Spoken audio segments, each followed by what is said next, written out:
In fact, that's why you buy new rotors, if you got ones that, if you turn them and they're not no longer safety, meet the safety requirements of that vehicle, you have to put new ones on. There's no sense getting new rotors if you have to turn them, because you're automatically taking off more metal than it was meant to be. Okay, I was just curious, because I just happened to be in a coffee shop, and he says that it's necessary to turn them a little bit. No. Okay. Not if you have a problem. Unless you got a pulsation. If you have a pulsation, yes, turn them. And you can turn them, they give you a guideline how much you can take off. There's so many thousandths each side. But my rule is that if you cut them a couple of times, now they're junk. So if you do 2 brake jobs, if you keep the car for 100,000 miles, you're probably going to put on front brakes maybe 3 times. If you're normal on brakes, about a set every 30,000 miles. So if you cut them every time, by the 3rd time, you're going to need a new set of rotors, whether you like it or not, because now you can turn them. If some of these rules to turn them every time you put pads on, I'd throw them up, put them on a brake blade, and if they're true, where you don't have to take anything off to get them balanced or perfectly lined up with the pads, don't do it. And you still wouldn't have to turn the new calipers either, right? The new rotors, no. All right. No. Not unless they got banged on the ground. If they got banged on the ground, I wouldn't want them. I've had to put many new rotors on vehicles, and when if they come through and they're warped, I just send them right back to the pot store. I water them. Well, I was just curious because you just happened to say that to me. Yeah, no, I wouldn't turn rotors unless you got a vibration in your brake pedal. By that I mean, obviously you know what a brake pulsation is because you've had a problem with the vehicle, right? Well, he's talking about you could have a problem with the pads put on if you don't turn them down the road. No, you won't have any problem with the pads. No. Okay, I just figured it'd be curious. He's a smart guy, okay? So, I mean, there's something you've lost of what he said, or maybe that was his policy, but my policy is just the opposite. Rotors are 60, 70 bucks average, okay? Some are cheaper now. For like a full-size Ford, it's like about 75 bucks a piece. And it would only cost you $10 to get them turned. That's right. Yeah, that's right, if you can turn them. And then you'd be safe. If you can turn them. But sometimes, if you have to take too much off it, if they're warped, they're no longer safe. Well, I was just curious about that because some people in the billions, they just put brake pads on and don't turn them. I'm from the old school. I don't. If it's not broke, don't fix it. Unless you got a pulsation, leave it alone or trade it in. Huh? No. Well, let me ask you one question. I don't want to keep you on the air, but I know somebody that did have a brake job done. Yeah. And down the road, because they weren't turned, he got the jiggling on the wheel. Okay, they probably had to be turned at the time they did a brake job. And they didn't it wasn't done. They should have done it then. Oh. They should have turned them then, but they didn't. And then he had to do the whole brake job over. No, you don't have to do the brake job over. You don't have to do anything with the pads. The pads don't wear. The pads don't wear unevenly. It's only the rotors that go out of whack. You don't have to put new brakes on. Okay, I was just curious about that. Yeah, you don't have to put new brakes on. Because Al's pretty smart. Yeah. I think you know him. No question about it, yeah. Been around for years. Yeah, sure has. Okay, thank you very much. Yeah. It is just. I have a question. Ask me after. Okay, I got a question for you. Back on brakes. We have 2 callers waiting. Hi, caller. Hello, caller. Hello. Thanks for waiting. Hello. Hi. I purchased a 1996 Ford Escort wagon, and I'm having a problem. This was in May. I'm having a problem with the engine idling. When you start it up for cold start, you'll do 20, 25 miles an hour without touching the gas. And if you have it in reverse, it does the same thing. Scares the daylights out if it goes so damn fast. So what you have to do is, I know what it's going to do, but if a stranger got in there and he put it in reverse to back it up, especially in these parking lots, the people are walking in back of it, you're going to zonk them. And I've had it back to the dealer 4 times. I've left it overnight, and they run the computer on it, and they said it's okay. Yeah, it's in okay. In their mind, it's okay. Yeah, it was okay the day you dropped it off.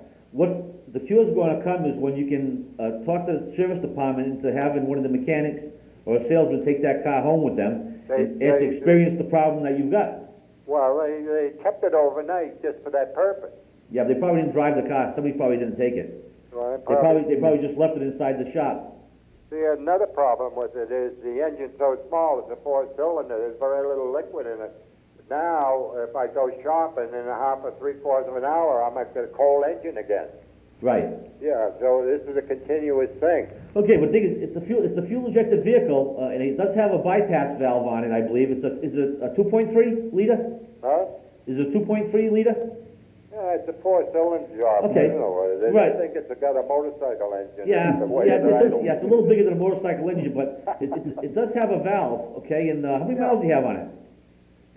So what do I do? Go back? How many miles do you have on it? Huh? Mine's 1,700. Okay, it's still under warranty. Just Yeah, it's take it back to the- 47 months old. take it back to the dealer. I've been back 4 Huh? times. Bring it down to us, we'll take a look Well, at thing it. is, you know, I know it's an Escort. I know you bought it from a Ford dealer, but if you can make arrangements with Airport Motors, they can look at your Ford under warranty. Yeah. Yeah, Well, they can fix that car. Ask for Larry Knupp at Airport Motors. He's the best. where? Airport Motors. Airport Motors. Yeah. Yeah, I'll take it over there. Yeah. Very good. Tell the boss Joe Lindsay's coming. Okay. Okay, Joe, we'll see So you. he's not gonna wanna hear that. You bought Ford, not a Mercury, you know?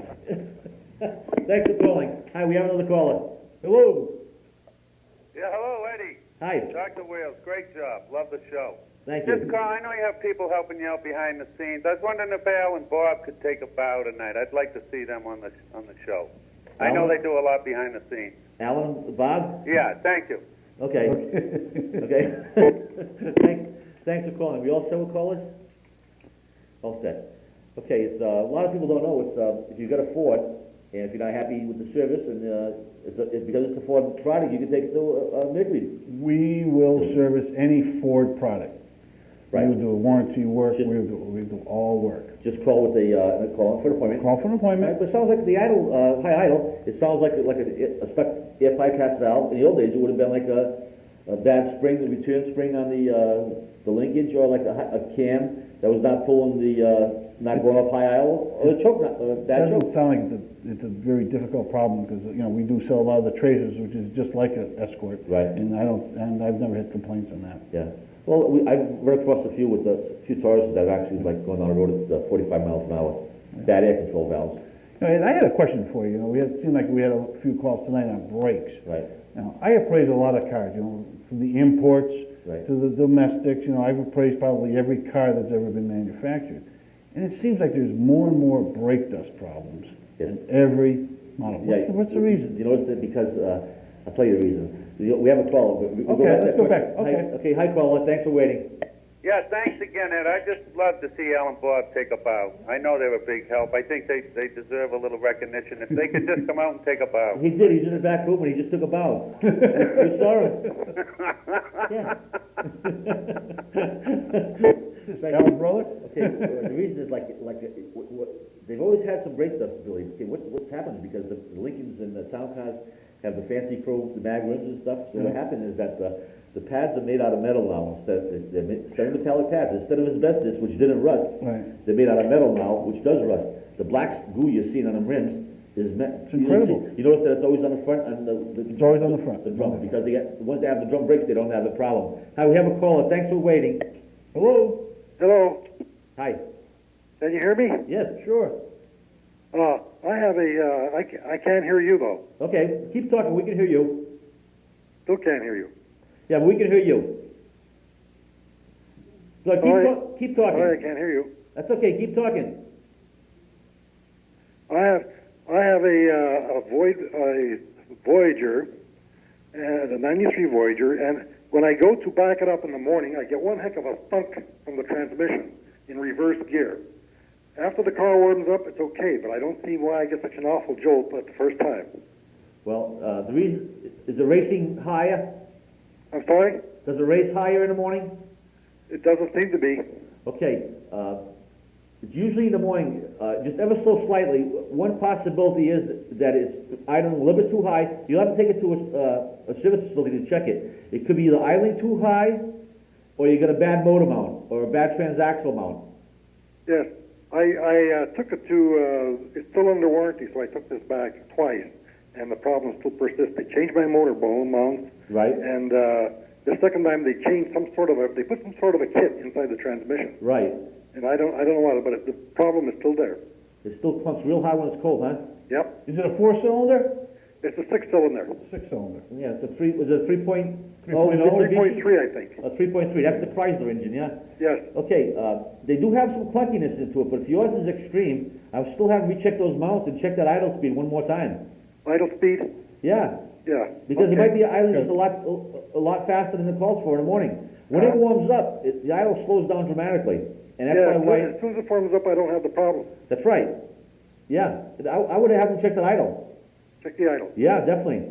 Okay, Check it one more time. I'm sure they'll find it. okay, very good. Thanks for calling. Great, thank you. Okay, we all set for callers, Fearless? Okay. They had, the 4-cylinder, I know they had a lot of problem with the A mounts. lot of problems With with the mounts. They, well, even now, a lot of the Caravans and Voyagers have that problem.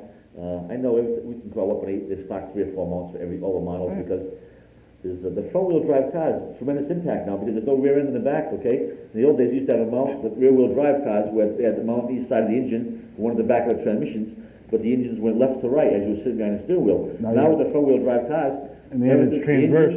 The engine, the transmission is together Yep. with the axles and the front wheels. Tremendous amount of strain on that one system, and everything. When you shift it, it comes bang, you're there. On the rear wheel cars, what would happen was the engine would start, it would connect to the transmission, which connected to the drive shaft, which connected to the rear end, which connected to the axles, which hit the wheels. So it kind of like buffered it down a little bit before, unless you had a lot of play in the rear end. But it worked pretty good. Hi, we have a caller. Thanks, caller. You're on the air. Hello. Hello? Hi. Yes, I'm calling about I have an 89 Plymouth Voyager. Right. And the problem that I have is that it has, when the engine is idling for any period of time, I actually have a black smoke coming out of, blue smoke coming out of the exhaust, only after it's been idling and then I get into the car and drive away. What do you get the engine, a 4-cylinder or a 3-liter? I can't hear what you just said. What engine do you have, the 4-cylinder or the 6? It's the 6. Okay, so 3-liter Mitsubishi. How many miles do you have on it? 110,000. Okay, they've got a problem with the valve guides and valve seals on that engine. And what's happening is that at idle, the valves are saturated in oil because when the engine's running, the oil goes everywhere. And when it goes up on top of the heads where the valves are, what's actually happening is that when the intake valve opens up to let the fuel and air mixture in, some oil is going into the cylinder. I see. After the car warms up, the valves and the heads expand, and it seals that little bit of hole that you have when it's cold. So, I mean, is it worth repairing? No, too much money. If you pull it apart, you're going to have to get new heads for it because they're pretty much junk at that mileage. Okay. So you recommend I get rid of the car? No, I go with the 2050. If you're using a 1040 now or a 1030, go with a 2050 oil. That'll slow your consumption down tremendously. Okay. Well, thank you so much for your help. Thanks for calling. Yeah, any oil consumption problem cars, if it's not leaking it, you can go with a heavier oil. If you're using 1030 or 1040 now, Billy, 2050, it'll slow right down, yeah. Especially with the 3-liter Mitsubishi Voyagers and Caravans. They've had a lot of problem with the valve. Yeah, we like people to trade those cars in. Well, everybody, that's why they get the cars to act like they do at 100,000 miles. They want you to trade them in. We all set for calls, okay. Now going back to, we're talking about, you mentioned the brakes, and I said we'd go back to if we could. Right. You mentioned about the brake dust, okay. Pat, Well, it seems to be in every mile, right? That's right. The inputs, it doesn't make any that's right, difference. because I'm they seeing banned, more and more brake dust. they banned asbestos. When they banned asbestos, they put Okay. more metal in it, okay. And we have a call, we'll go back to this again, Okay. okay. Hi, caller, thanks for waiting. Hi, caller, thanks for waiting. Hello? Hi, you're on the air. Hello. Yes, Dr. Wheel? Yes. Hello? Hi. Yes. I'm having a hard time hearing you. Yeah, but it's okay, keep talking, we can hear you. Yes, Dr. Wheels, do you have false teeth?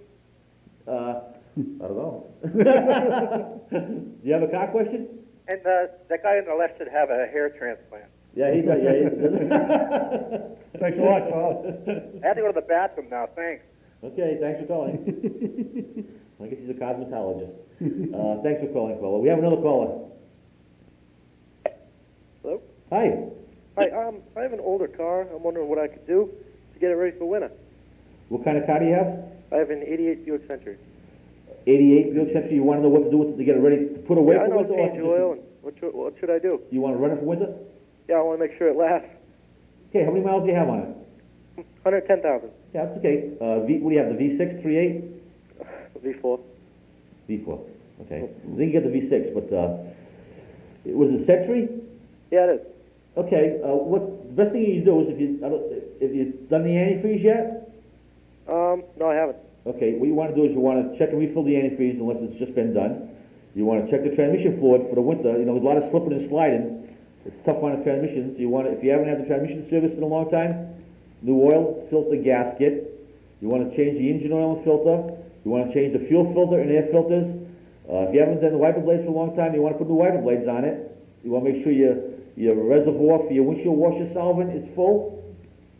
And you want to put a warm coat in the trunk for when the car breaks down, you can, if you have to walk, you won't freeze to death. And I'm serious about the coat. All right. Thanks a lot. Okay, thanks for calling. Okay, so Billy, we have another caller. Hi, caller.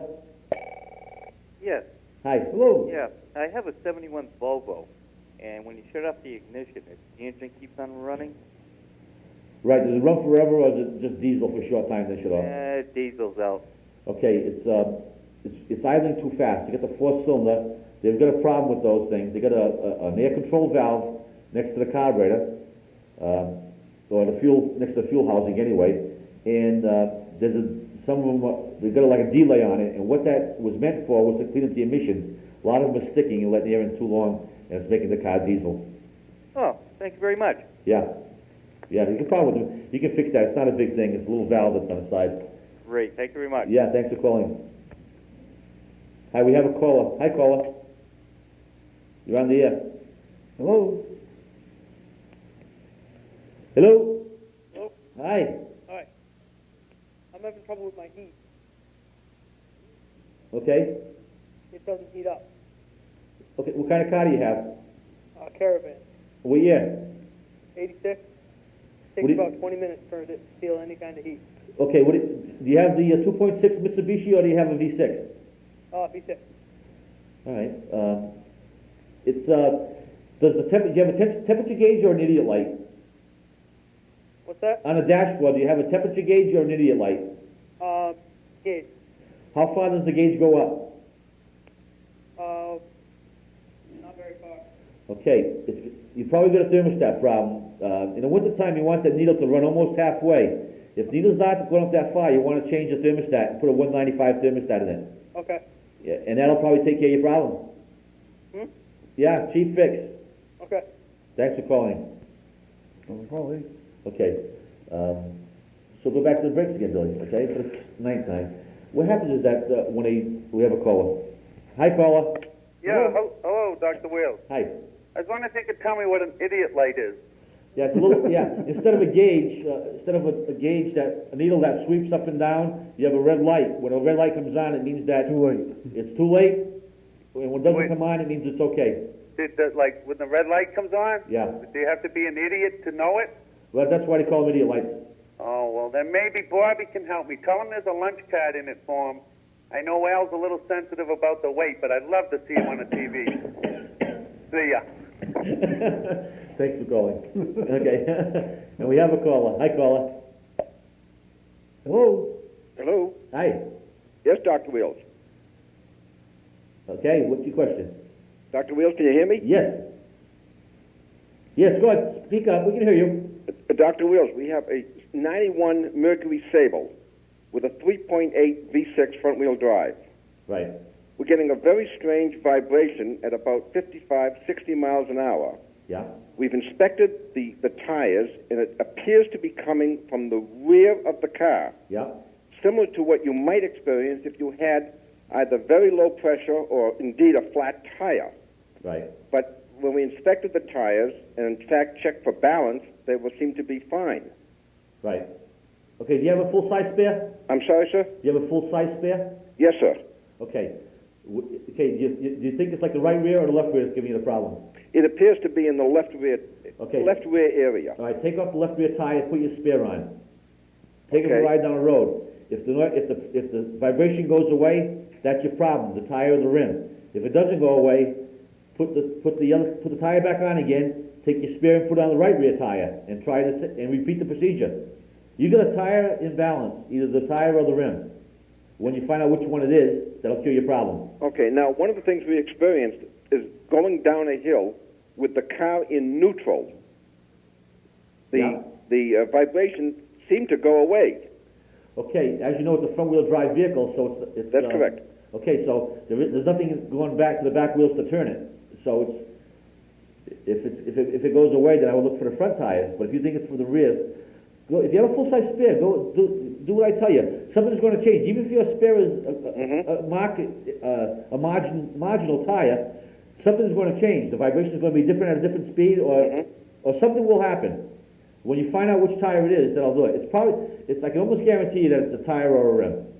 Thank you very much. Thanks for calling. I appreciate the call, and I appreciate it waiting. Quite a few calls tonight. I know so many people have been patient. Hi, caller. Hello there. Yes. Hello. Hi. I have an 85 Dodge 250 Ram van, and when I get between 45 and 50, I get a vibration. Okay, Bill, you want The to try that? wheels are in balance, but it seems like it's maybe the drivetrain. How many miles are on it? 156,000. Okay, so it could be anything. It could be just sloppy ignition. The CV joints will give you that problem. Uh-huh. You know, like the older cars that had the rear wheel drive, they had a drive shaft with a couple of universal joints on them. The U-joints. Yeah. Right now, there's actually like 4 joints on your vehicle. Any one of those being a little bit loose will give you that vibration. Uh-huh. Yeah. Okay, thank Yeah. you very much. And what I would do is change them one at a time. Uh-huh. And if I had to guess, because eventually you're going to need CV joints anyway, don't change both axles together because they're expensive. Go with like the right side first. Uh-huh. Okay. Thank you very much. Thanks for calling. And I enjoy the show. Thank you. We appreciate the comments. Okay. Like that. Thanks again. We need that. You know, it's nice to get some good calls. It's good for you to Well, go. you know, a lot of calls, a lot of people have cars over 100,000 miles. Well, everybody has a car. Hi, caller. Hello. Hi. Hey, Dr. Wheels. Yes. Hey, this is Bruce. When are you going to answer Billy's question? Okay, what's your question? Oh, yeah, Billy wants to know about the brake dust. Fill him in. Well, the brake... It's a big problem, I know, and all cars have it. Well, that's right. What Billy's talking about, if all those of you folks that have these fancy luxury cars that have nice, fancy magnesium wheels, you know, and a lot of the luxury cars have them now, they got this black junk that forms on their front tires. What happens is that in the older days, the brakes were made out of asbestos. Now with the asbestos scare, they're making them out of a semi-metallic compound that actually rusts and it's brittle, it flakes off. When it flakes off, in powdered form, it lands on a nice fancy aluminum magnesium wheels, and when the condensation, rain, humidity hits it, it'll turn it into not quite rust. It's like a black junk. It's like black rust, and that's the stuff that you're seeing on the wheels. Town cars got a fix for them. They get the little shield behind the wheels now, Billy. Yes, they do. They got a shield behind the wheels, and all the shield does it keeps the powder going the other way instead of on the tire rim. That's all. There is no fix for it. Until they come out with brakes that are made with a different substance, all cars that have the fancy rims are going to get that junk on them. Okay. All right. I thought it was like stoichiometrics or something like that. No, it's a common problem. All right, Eddie. Thanks a lot. Thanks Take for it easy, calling. Bill. Yeah, it's unfortunate. People buy a $50,000 car, they want to know what that junk is on the tires. Hi, caller. Thank you for waiting. Hi, I'd like to get a little problem about the brakes settled. Okay. When do you go in? I have a 92 Mercury Sable. Yeah. It's got 70,000 miles on it, and I've never had the brakes replaced. Now, I always say check the pads. Right. And the pads are fine. Right. Now, should I change the pads just as a matter of maintenance? No. Why not? Because doesn't that mean then, if you don't change the pads, that the rotors will wear more or something? No, it's like, it depends how old you are. You're going to go for a heart transplant if you're feeling good and everything's ticking okay? No, I'm serious, okay? How do you do the brakes then? At what point do you say you got to get your brakes fixed? The brakes, you do it when you need it, okay? Like spark plugs are different. You want to change those because the gaps actually wear, you lose performance and economy ever so slightly. But if you're not hot on brakes, which you're not, don't change them until you need them. Okay. Don't change them till you feel something's wrong with it. Until whoever does your inspections says that you need brakes. You're just one of those guys that are not hot on brakes. Okay, now, does that mean that when he does the brakes that the rotors will automatically have to be are turned. No, not if they're not pulsating. If they're not pulsating, If they're not pulsating, and that's my rule of thumb. You're gonna spend enough money on that car over the life of that car, we're all looking for extra stuff to do. Right. If it's not broken, don't fix it. Okay, unless I'm getting pulsating on the brakes, I tell them just do the pad. Exactly. Thank you very, very much. Yeah, you're gonna save yourself a lot of money. Thank you very much. I appreciate it. Okay, you're welcome. Hi, we have another call. Hi, caller. Oh, hello, how are you? Hello. Great. I have two questions. Okay. First question, on a front-wheel drive car in the winter, are you better off pulling in straight when you park the car at night, or to back in and head out forward out of the snowstorm? Well, it depends which way. I go by how the wind's blowing. If you have a wide open yard or you park in front of a garage? I can either go in the garage, but I don't know whether to back in the garage and go out forward or go the other way. If you got a garage, I'd back in, because if you have to get out in an emergency and you get snow on the ground, it's much easier to get a running start than it is starting in the snow. Okay, because I kind of got stuck when I headed out last year at the end of the driveway, and the car got stuck at the beginning when I went to make the turn. When you went to back out? No, it's going out forward. You went out forward, okay, so. Maybe with front Well, the wheel thing drive, is, if you're you're going out forward and you're on dry ground at the start, you got a much better chance of making that driveway. And if there's snow on the driveway, Yeah. doesn't matter? Yeah, no, well, snow on drive, it depends on how much you got, but with a front-wheel drive car, they do handle better in the snow. My second question is, I've had a transmission put in my '89 Chrysler at 69,000, then at 91,000, I had another one put in. Yeah. Because I was sluggish, and you went to put the accelerator down, and within like 5 seconds, the car wouldn't move. Right. But Yeah, what did you get, a New Yorker? Yes. Yeah, they have a lot of problem with that transmission. And I just had the new one put in, Yeah. and it hasn't solved the problem. Yeah, I well, still what's paid $600 for the labor for it. Yeah, and if you keep the car long enough, you're gonna put another transmission in it too. Oh. The cure is gonna come when somebody manufactures the transmission the right way with the proper parts. And my final question, if you were going to buy a car in $25,000 price range, what would you buy? I favor the Lincolns. I drive a Lincoln myself, but a Crown Victoria or a Grand Marquis is my. Now, even though they don't have front-wheel drive, that would be your choice. If they don't have they're rear-wheel drive car. Okay, that would be my first choice. I like the Taurus or the Sable. Okay, thank you. Okay, you're welcome.